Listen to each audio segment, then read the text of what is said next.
Hi, this is Joel Rosenberg, author of a number of books. I'm a failed political consultant. Everyone I ever worked for lost.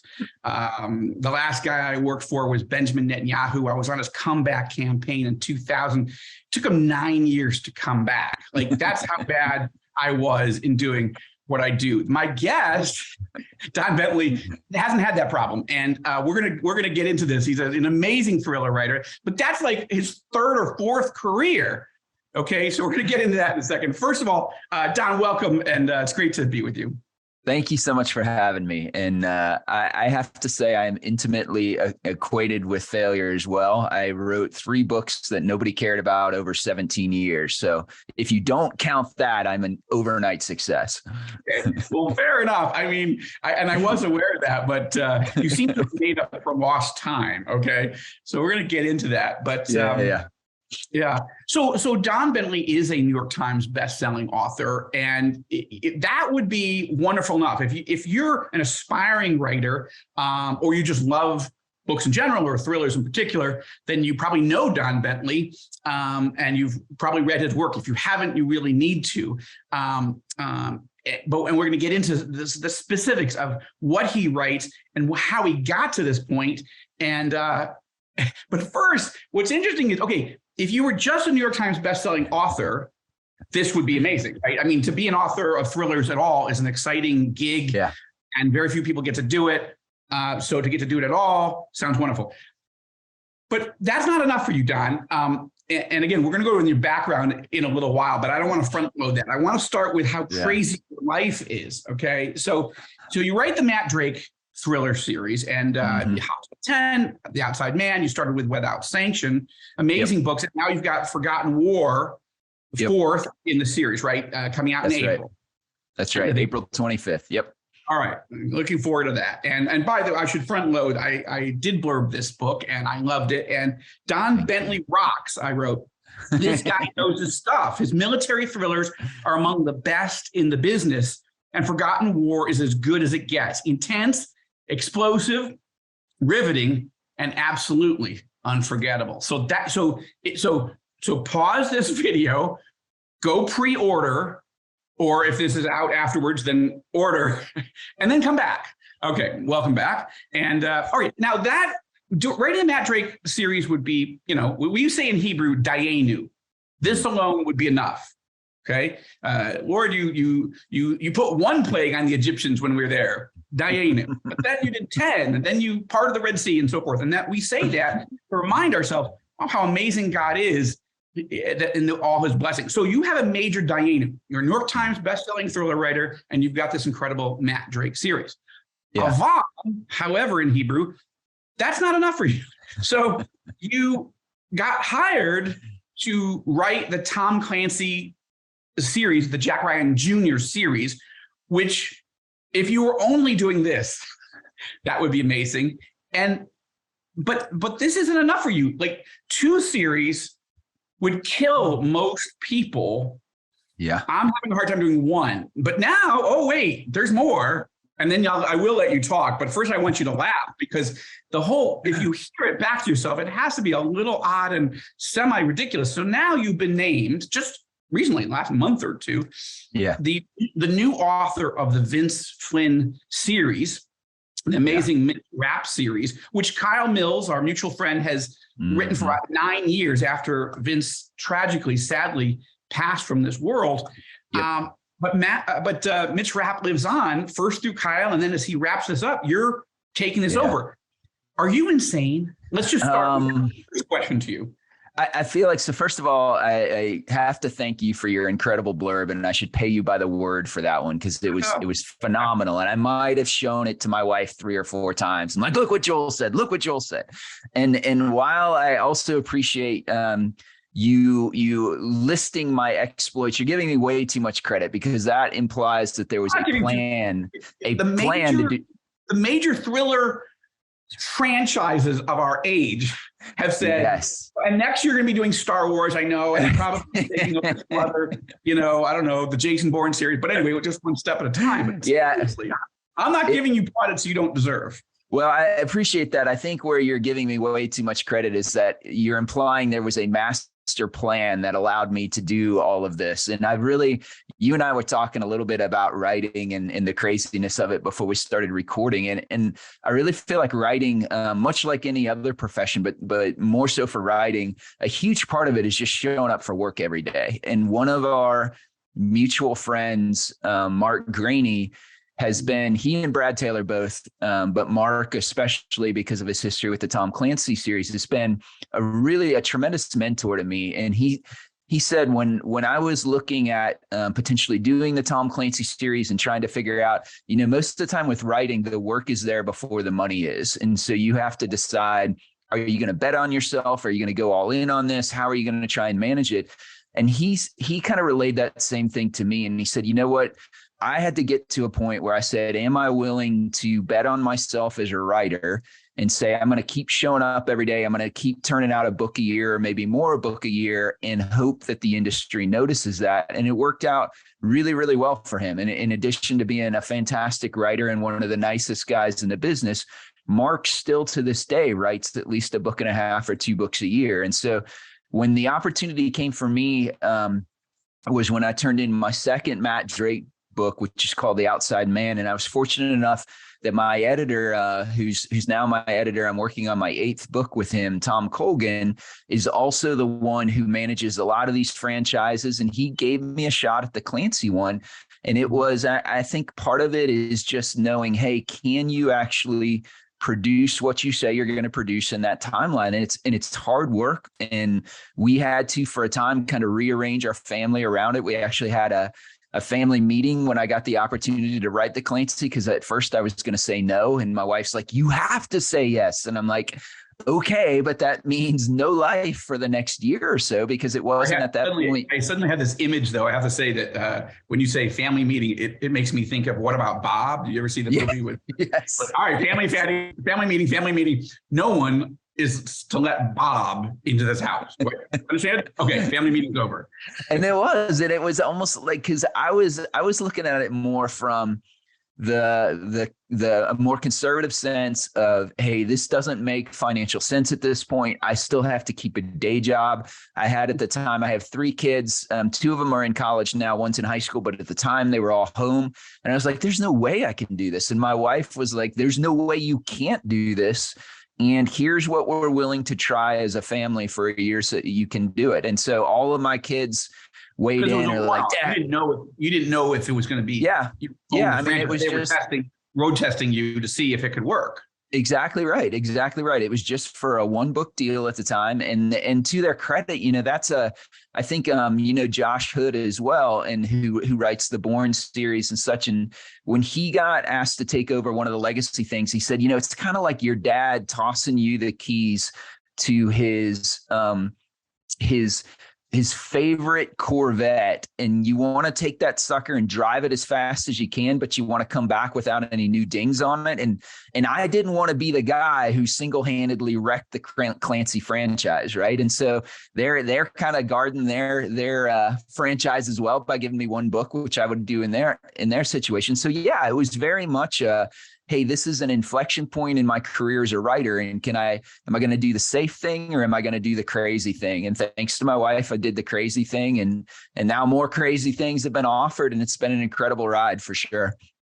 Well, it is amazing. And I do commend you, because no, it's not, to correct you a little bit, it's not correct you, but no, it's not that I thought you had a master plan, because I don't know.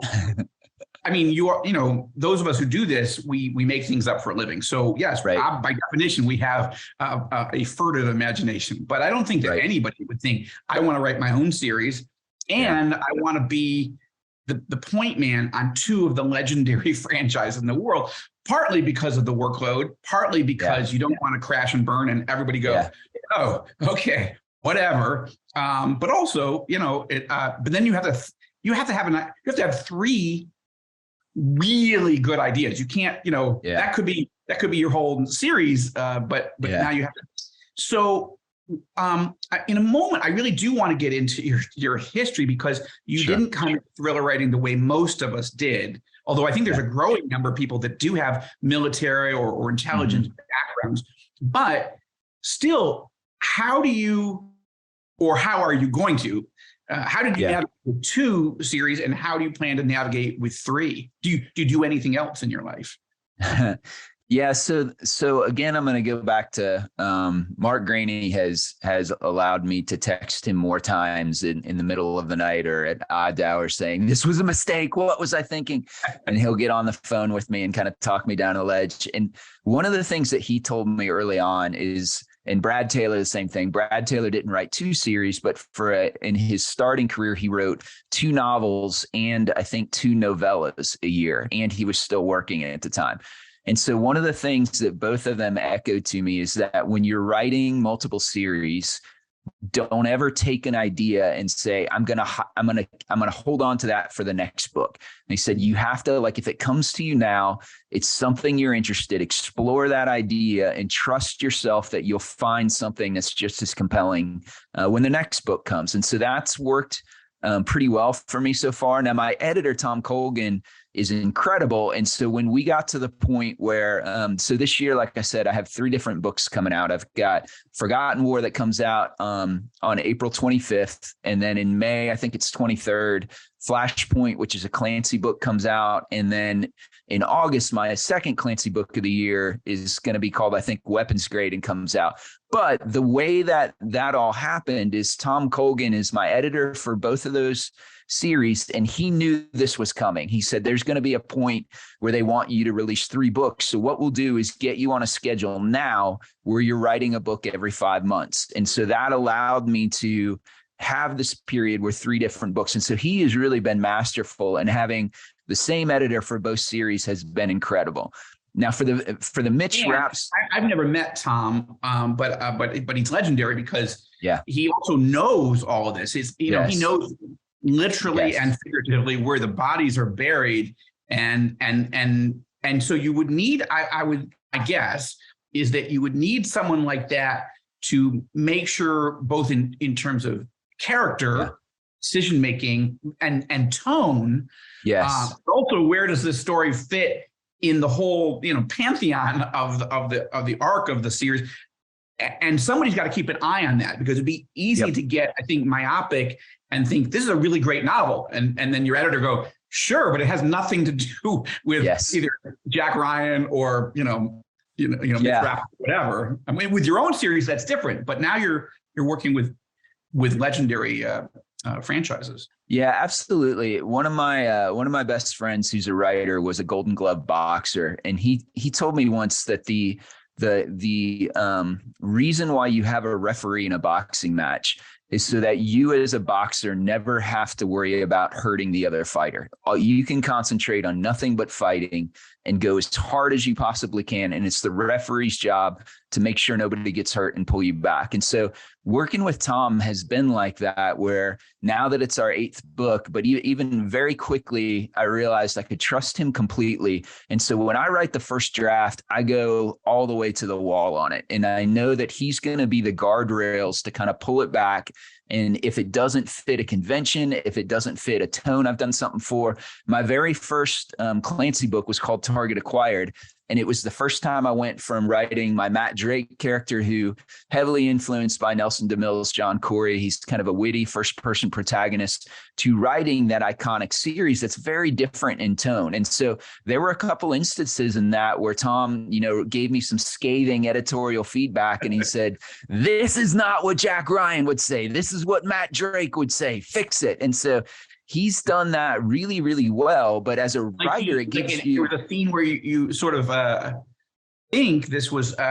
you had a moment where Jack Ryan Jr. was I forget who the character was, but it was maybe Chavez or somebody from earlier in the series. And I heard you say on a different podcast that Tom was like, no, got the wrong characters talking here. He would be much more deferential. Yeah, no, that's right. It was Jack was getting a little bit snippy with either Chavez or Clark, and Tom put the hammer on that too. And he's like, yes, you have to understand the weight that Ding Chavez or John Clark, whichever one it was, brings to this. And so he is perfect for that. And he also kind of serves as the living Bible for the series. And so if I have an idea, for 0 Hour, I wanted to do something with North Korea because South Korea was my first duty station as a brand new Apache pilot. And so I literally emailed him and I said, hey, I'm thinking North Korea, what's been done before? And he comes back with the links to the 3 other books and kind of synopsis in the Clancy universe of how that's been done. And so that gives you an incredible amount of freedom as a writer, because you can just go out, like I said, and swing for the fences and know that your editor is going to be behind you and take what you've done and bring it back and make sure it fits with canon and everything. And so I can't say enough good things about him. He's a fantastic editor. He has a light touch and he makes every single one of my books so much better. Well, that's exciting. And I would imagine that bringing an idea to him and him being enthusiastic is a good vote of confidence, because not only does he know the series inside and out, but he maybe nobody cares more about it because it's not just a franchise in a literary sense. It's literally a franchise for the publishing company. So, all right, you just referenced being an Apache helicopter pilot. So, which again, okay, let's go back. If you had only done this in your life and then you sold, life insurance afterwards or something, think, I did something useful to serve in the United States Army as at all, much less as an helicopter pilot, stationed in South Korea, Germany, Texas, where you now live, but also deployed to Afghanistan, right? And winning the bronze medal, star medal, air medal, V for Valor. Like, this was quite a life. And most of us that are doing thriller writers, and even Clancy, let's start with him. Tom Clancy never served in the United States military, and yet, like, nobody cared. Like, he was such a student, and he was really writing military and techno thrillers. I'm writing more political thrillers and have to be careful not to swerve into a different lane. Because for me, I just don't know that. You can read it, you can talk to guys and gals, but you can't know it unless you really immersed. So how has that been, fodder for the stuff that you're doing today? No, that's a great question. And when Without Sanction came out, my first book, so my protagonist is a guy named Matt Drake, who was a former Army Ranger, and he's now a case officer for the Defense Intelligence Agency, which is very similar to the job I had as an FBI agent. And I was, except for I did it here in the States and he does it overseas. We didn't even get to, we were just dealing with the Army, Don. You've skipped now to, by the way, and we haven't even gotten to the SWAT team guy. But anyway, okay, you just weave this in there and people will, I think, get a sense of why they need to learn and read more of your work. But continue. So my wife, she and I started dating, and we actually met in church youth group when we were 16 and 17.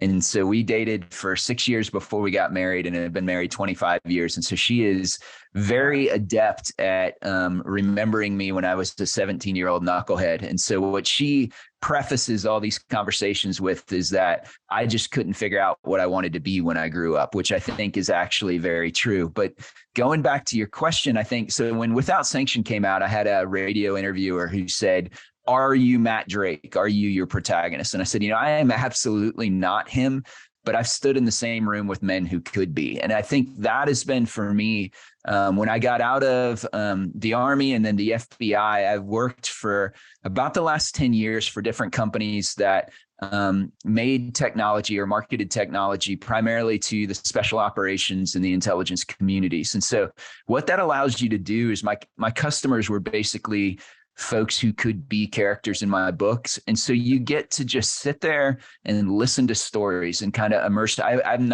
never been in special operations. I was not in the 160th, but you get to know these people. 3 of my best friends are former members of the Ranger Regiment, which is why Matt's a Ranger Regiment. They actually just had a pretty tragic anniversary. March 4th was during the opening battle of Operation Anaconda. There was a 160th Chinook that was shot up and a SEAL fell out of the back, a guy named Neil Roberts. And one of my friends was the Ranger platoon leader who went to try and go get him, and his own helicopter was shot down. And one of the other ones was his sister platoon leader. And my third friend was a member of that platoon. And so when you have friends like that, you start to understand how they view life. And there's something that plays very prominently in their lives that did Without Sanction. It's called the Ranger Creed. And there's a stanza of that says, and I'm going to paraphrase it badly, but says, "Never will I leave a fallen comrade to fall into the hands of the enemy." And to you and I, those are words, and that's something that we can understand. To them, it's something that orders their life, to the point where another friend of mine who spent most of his career in what we call Delta Force, was his first deployment was in Somalia, in the what we see as Black Hawk Down. And he said, when one of those, and I forget if it was the first or second helicopter was shot down, he said, when we came on the crash site, we were under fire and we already knew the guys inside were dead. But we weren't going to leave until we'd recovered every forensic piece of our fallen comrades. And so you and I listen to that and we think, what sense does that make? Why would you risk the living for the dead? But for them, they do it because that part of the creed, because that's the solemn oath that they swear to each other, that I can't guarantee that you will come back alive, but I guarantee I will bring you home. And so because it could be them. They want their brothers to be there because they don't want to be mutilated and left paraded around some horrible enemy capital or whatever. So when you're lucky enough to know men like that and women like that, you can't help but be influenced by them and their stories. And that's where much of my writing has come from, for sure. Well, I love that. I think, again, for those who are watching, who are trying to figure out what they want to do with their life, and if they want to be a novelist, you don't have to have lived the life of your protagonist or antagonist. Hopefully you haven't lived the life of your antagonist, but anyway, otherwise you're probably writing from Gitmo. So, but anyway, I don't know if you write in Gitmo, but if you're young and you're thinking maybe I should go to the military first, the answer is yes. Do that. I had to be very careful. We moved to Israel 8.5 years ago. I told my sons, we have 4 sons. You have daughters. Mm-hmm. We didn't get the spiritual gift of raising teenage daughters. I think the Lord looked at us and went, I don't think that's going to work. Just stick to boys. So we have 4 sons, and 2 of them have served in the Israeli military. Mm-hmm. One in a special forces unit known as Dudavan. But when they were younger and we were just getting ready to come to Israel, to become dual citizens, mm-hmm. I said to the boys, listen, I want to be honest with you, okay? We're not just going on, a summer vacation, and mm-hmm. we're not just signing up for a gym membership or a library card. Like, we're becoming citizens of a country that a lot of people hate and want to wipe off the planet, okay? This is not, they are living what my novels talk about, right? Mm-hmm. So, and let's be clear, you will be drafted and you boys will serve in a military that you didn't grow up in this culture, right? You're going to need to learn the language, you're going to need to learn the culture, and then you're going to just serve, and you may be serving in a combat position. I was kind of amazed. One served in an a combat intelligence unit, the other in his special forces unit, pretty elite. But when I told him, I said, listen, Dad is not going to do this. Like, it's not because I can't. I'm blind as a bat. I'm overweight. I've got flat feet. And the only reason the IDF would draft me is because they might need an extra hostage or something to give to the enemy. Like, they're not going to ask me to do this because there are people who can, and then there are people who write about it. And so, and so for them to actually go do it, but I had to be careful not to try to mine all of their experiences. Mm-hmm. But I am very proud of them. But so you don't have to have this. But what's interesting to me about you is that you went on to go get your bachelor's, I think, was in electrical engineering or something, but you went on to get a master's in creative writing, which again, these are like 2 great tastes that don't necessarily great together. Like, I mean, you've made it work, but it's not an obvious transition. No. Army Apache helicopter, FBI agent, and then a SWAT team operator, and then in business. And now I would like to. So does this come from back to that childhood? I love that you met your wife in church youth group at 16. So she's what I would call a pre-hoopla friend. It's good to have friends.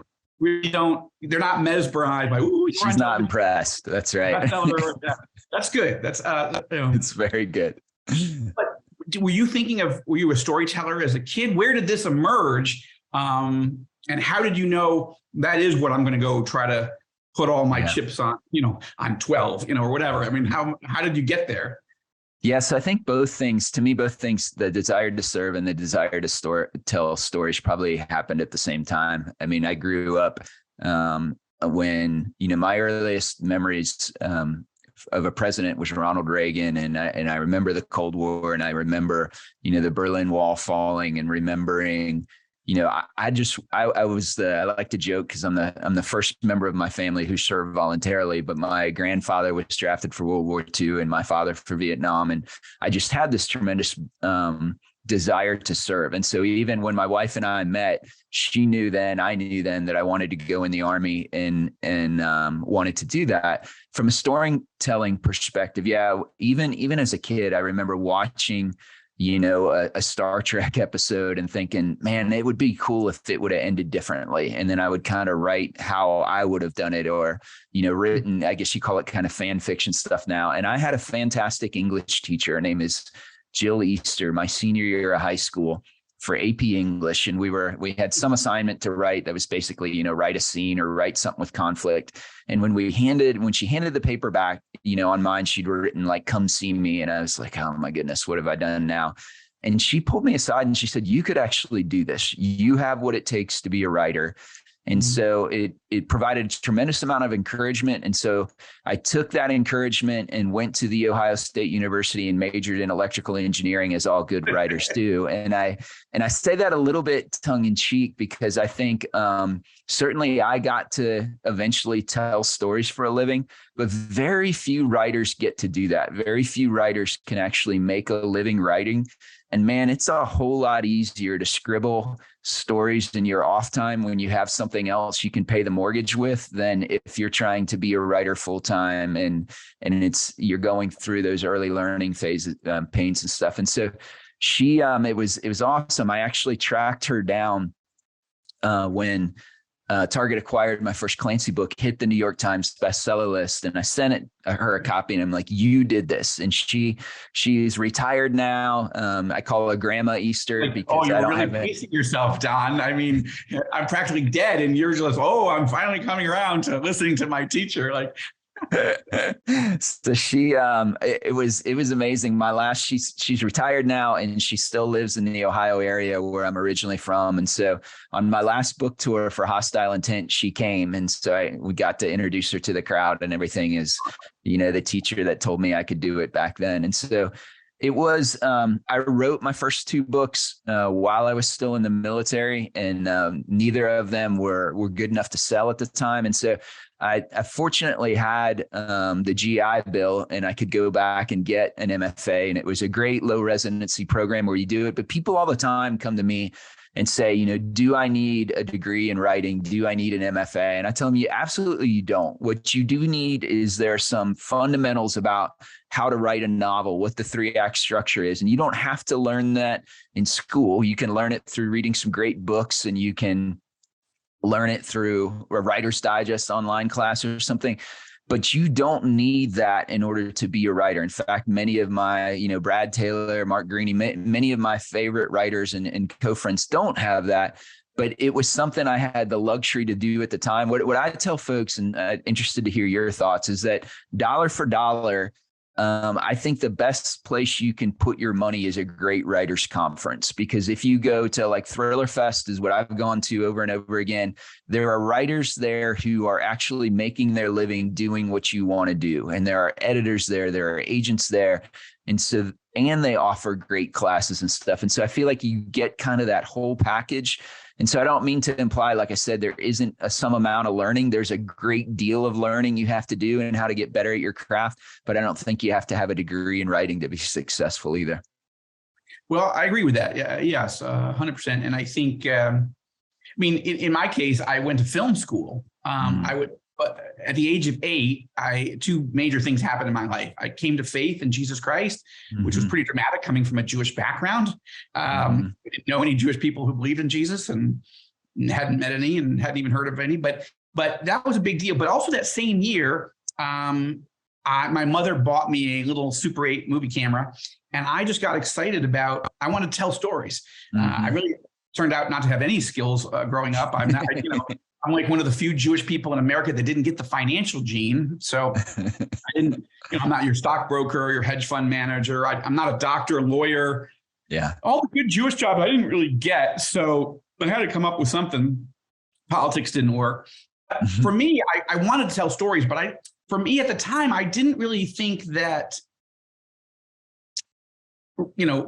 English, I didn't want to go through Shakespeare and Jane Austen, God bless them, all great writers, of course, but I just didn't know. So I decided to go take filmmaking.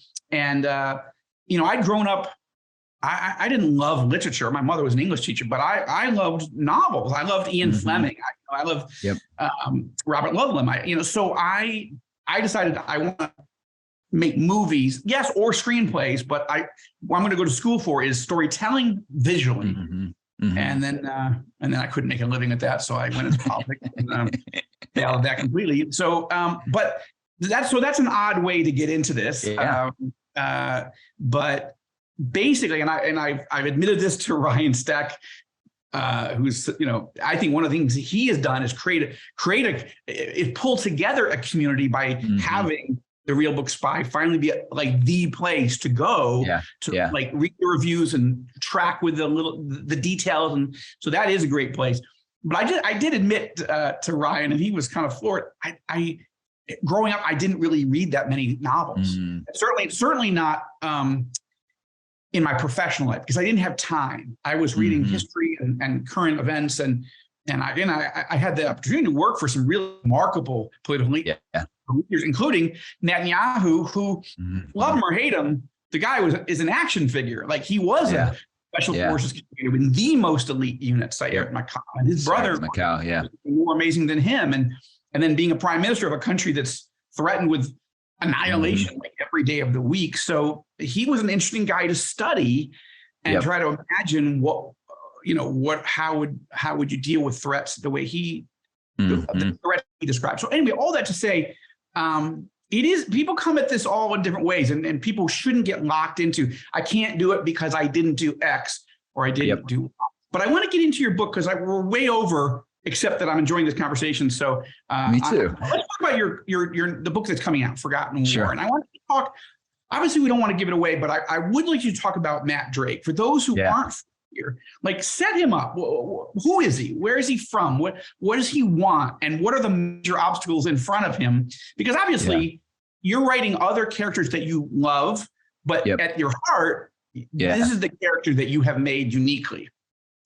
Yeah. And so, so my editor, again, Tom Colgan, one of the things he says is that when you're coming to genre fiction as a new writer, you need to do something that's the same but different.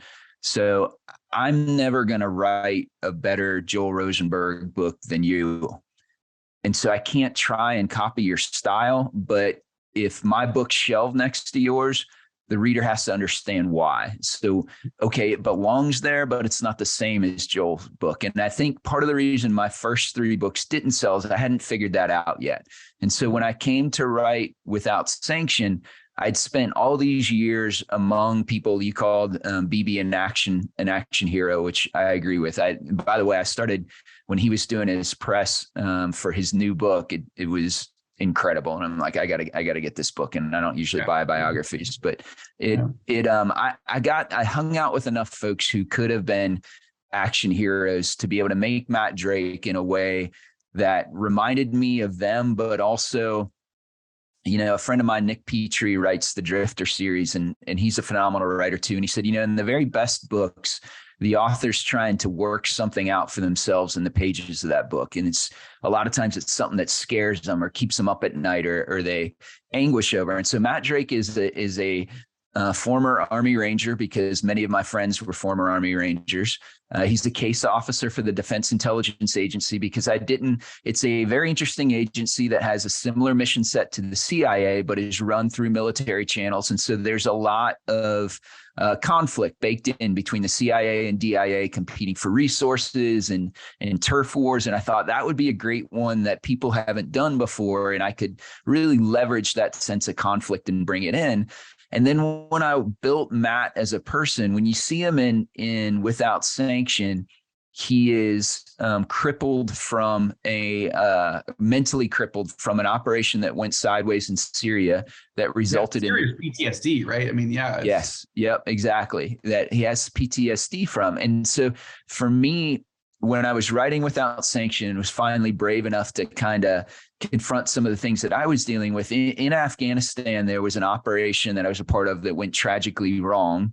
And it was a moment in time that I had trained all my life for, and it went sideways and I couldn't stop it. And then it was gone. And I thought, just a couple of different things of like, how is that now my defining moment of my life, and I can never get it back. And I wasn't able to do what I was supposed to do. And I'm still alive, and a bunch of people that I was trying to protect are now dead. And so how do you deal with that? And how do you deal with the rest of your life after that happens? And so for Without Sanction, I made Matt try and deal with it and figure it out. And so he is, like I said, he's a little bit different, but the same. His job is to run and recruit assets. He isn't a super assassin. He isn't a special forces guy like a lot of folks are. And he's also, the people I knew who do this for a living have a certain amount of gallows humor, because that's how you deal with the very, very intense things that happen.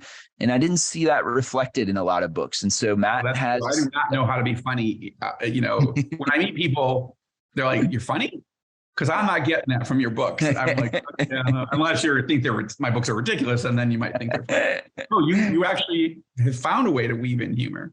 Yeah. And that was, again, like when dealing it with myself a little bit, but then kind of being able to crawl behind other people's eyes and see how they see the world and see how they have to deal with really traumatic things. And usually humor is part of that. And so those are the kind of things that maybe set my book apart and make it the same but different with respect to other entries in the genre. I want to ask you one other question, and I really appreciate your time. I'm enjoying this very much. Well, now I'm trying to triage.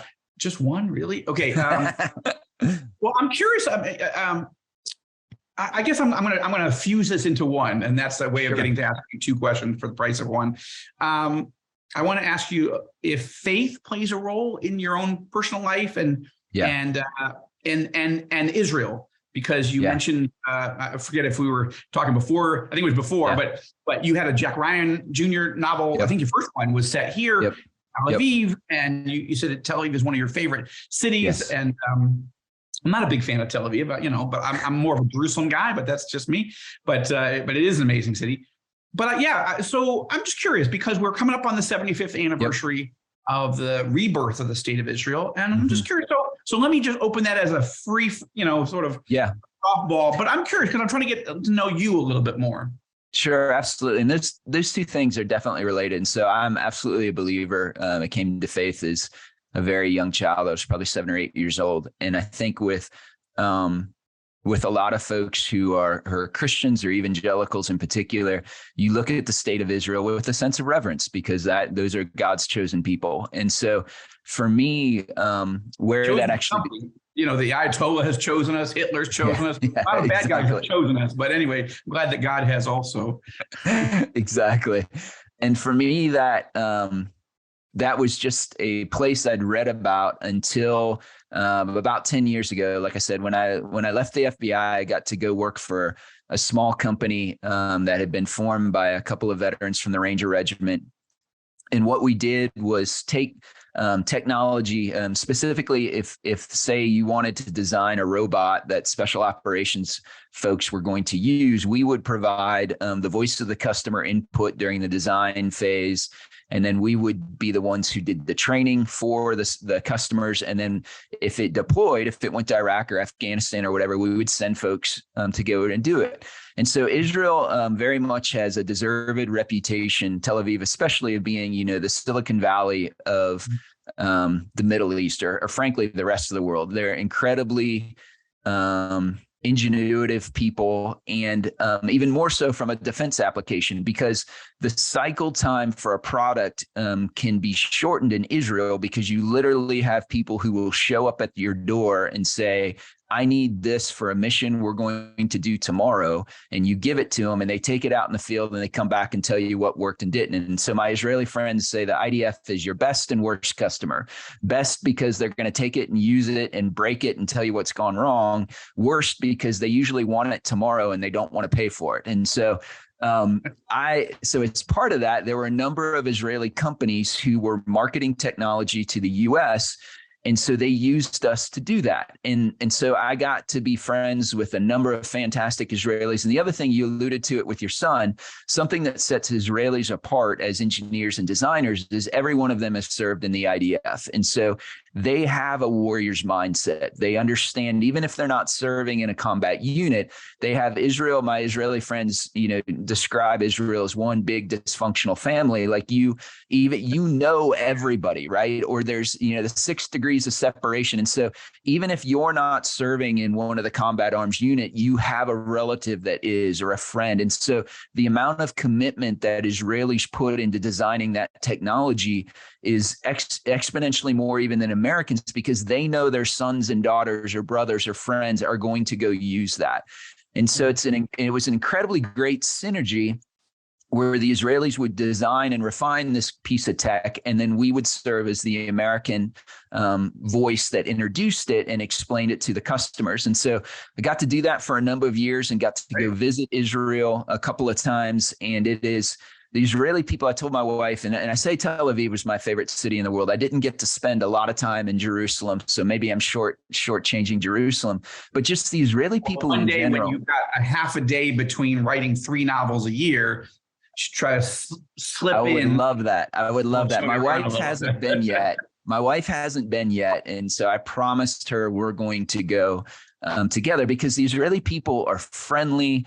They like Americans. Most of them speak English. The food is incredible. The weather and stuff, like, it's just an amazing country. And it's to me, it kind of epitomizes that put your head down, work hard, and the world is available to you. And so it's been amazing to me to still have friends over in Israel. The last company I worked with before I got out, we made, like I was telling you before, we made hide sites and uniforms and such that mask both your thermal and visual signature. And so it was just an incredible thing, because you're saving American lives because our folks were taking it into combat. And it came about because our founder was a member of a Israeli special operations team. And during the last Lebanon war, he was leading a reconnaissance element that got ambushed because the Iranians had provided Hezbollah with Russian-made thermal vision devices, and he thought he was invisible. He wasn't. He was shot. Several of his team members were killed. And so he came home from that and said, it's never going to happen again. I'm going to figure out a way to do it. And he beat it. And now American lives are being saved because of that. And so it's just an incredible synergy, an incredible partnership between the Israeli and American people and the Israeli and American military communities. And I've been very, very lucky to be a part of it. Well, my wife and I would love to welcome you and your wife and help you set up a trip if you're able. And that would be fantastic. Year, whatever. This was a good year to come. Let me close with just a quick story, because I'm so encouraged that you've gotten this new gig to step into Kyle Mill's shoes, which are which is Vince Flynn's shoes. Vince endorsed my first novel, The Last Jihad, and then we met a few years later. We didn't have time, as it turns out, to become friends, and I regret that, because I love the Mitch Rapp series. My main character, Marcus Riker, in this new series, is not Mitch. It's very distinctively not Mitch, because I love that character, and I think I'm not. Well, Marcus is former Marine. I'm not sure if you're ever former, but anyway, Marine, combat in Afghanistan and Iraq, and then goes back home, marries his high school sweetheart, and joins the United States Secret Service. And through a series of events in the series, horrible things happen to him, and he starts feeling he's battling guilt from spending his whole life defending his country and its leaders, and not having been able to protect the people closest to him. So he's not an assassin. He's a protector by nature, by character, by training. And thank you, by the way, for the wonderful endorsement for this new book, The Libyan Diversion, which is coming out in May. I really appreciate that. But I want to go back to you and Kyle and Vince, because I was on during the COVID book tour years. I did an event at the Poison Pen, I think. I mean, I was here, but and I don't think I'm not sure he was even there, but anyway, it was for this thing in Arizona. And I said, Kyle, I'm not sure if you know this story. So I'm almost sure that you don't know, Don, but so I'm going to tell you this, and we'll close it out. Yeah. So Vince writes the Mitch Rapp series based on the concept that Mitch Rapp goes to Syracuse University on a lacrosse scholarship, falls in love with a girl at Syracuse University. I can't remember if they were engaged, but basically she goes and stays in London for a semester, and then is blown up on Pan Am 103, flying back home for Christmas, and it is blown up by a Libyan terrorist team over Lockerbie, Scotland. Now, this is Vince, right? Now, and this is the fictional character Mitch Rapp and his girlfriend, fiance. Now, Kyle comes into the picture, and Kyle, aside from being an amazing thriller writer who was, born to pick up that series, but I learned that his father was the FBI lead agent at the U.S. Embassy in London, and was the first U.S. official on the scene in Lockerbie, and pretty much organized and oversaw that investigation. So Kyle grows up in a family where his father is literally investigating the very crime that in real life that Mitch Rapp experiences in fiction, causing the CIA to come and recruit Mitch, saying, you want to go take out the people that do this? Come work for us. Yeah. That's a match made in heaven. I said, now let me enter the picture. I went to Syracuse University. I was born in Syracuse. My mom got her master's from Syracuse. And I didn't grow up in Syracuse, but I went back to study there. I fall in love with my college sweetheart, who's a drama major and is preparing to go to London in 1988 to study, but changes her major to creative writing and Jewish studies, and therefore does not go with the rest of her classmates.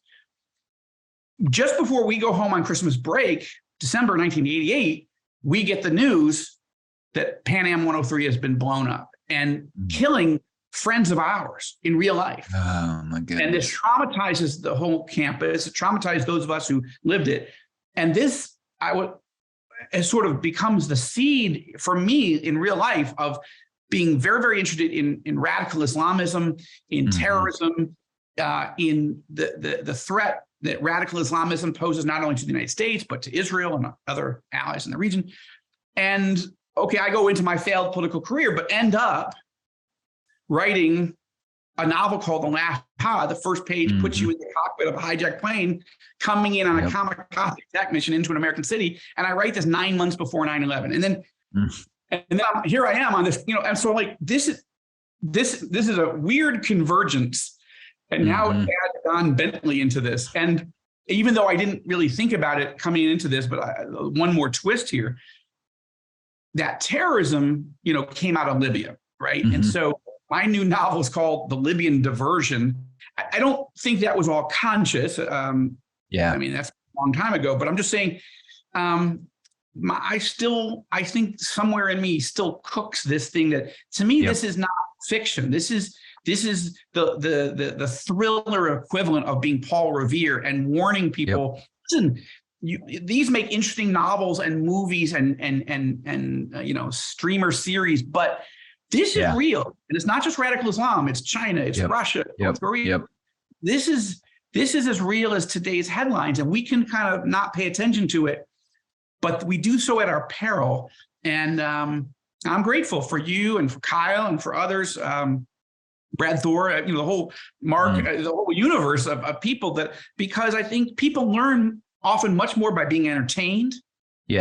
By thinking I'm going to pick up a 400, 500 page nonfiction book about radical Islam or, communist China and the threat against Taiwan or Putin or, whatever. I write nonfiction also, but honestly, I think a lot more people have gotten interested in the threats that we face because of retained, not primarily because they thought that they were seeking out education. So anyway, it's a weird world that we live in, but it is kind of fun to be able to do both, to entertain and to educate. I'll give you the last word, including, as you wrap up, just give us your release dates just for this year, and then we'll talk to you for next year, because there's a whole lot more coming.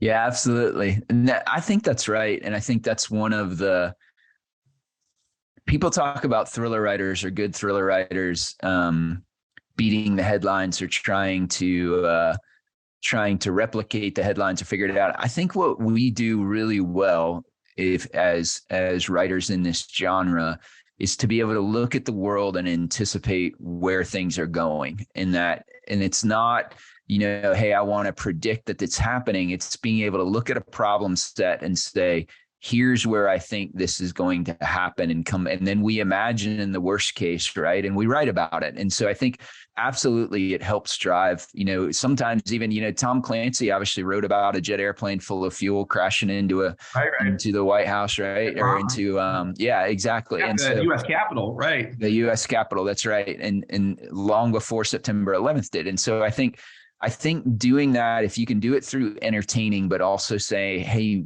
here is something we need to think about, as a nation, as a people, whatever. Yeah, I absolutely agree with that. And if we can do it while we entertain or as we entertain, so much so the better. So yeah, I 100% agree with that. As far as me, so Forgotten War comes out on the 25th of April. It'll be the 4th Matt Drake book. All of those books are standalone, though, and so you can jump in. This one is very personal to me because it takes place during our 2021 withdrawal from Afghanistan. And while the book is fictional, the conversations that I had with other veterans, Afghan veterans during that time, certainly formed the emotional backbone from it. And that was very much drawn from me trying to figure out, like, how do I process this? How do I process the fact that 20 years worth of blood and treasure and sacrifice is going up in smoke as we speak? And what would I want to do as a veteran? People, I wrote about Matt Drake going over there, but real people did. I mean, not since probably Dunkirk has a civilian population gone over and done something like they did in Afghanistan. And so it's very, very personal to me, but hopefully entertaining as well. Very entertaining. Yeah. And then the other two that you got coming out. Yep. So then I have Flashpoint, which will be my 3rd Tom Clancy Jack Ryan Jr. book. And that comes out, I think it's the 23rd of May. And then the book that I am furiously trying to finish now, I think is going to be called Weapons Grade. And that comes out in August. And that is it for me. 3 books is it. Oh, okay. Well, that's the best of you, Don. I know, Joel. I know. Don Bentley, please check him out, his website, follow him, and of course, pre-order the books that are coming, and double back, whether it's in hardcover, paperback, ebook, or audio. I love doing things on audio. Make sure that you become a full Don Bentley fan. Don, thank you so much for spending time with me. God bless you and your family. Absolutely. Thank you so much, Joel.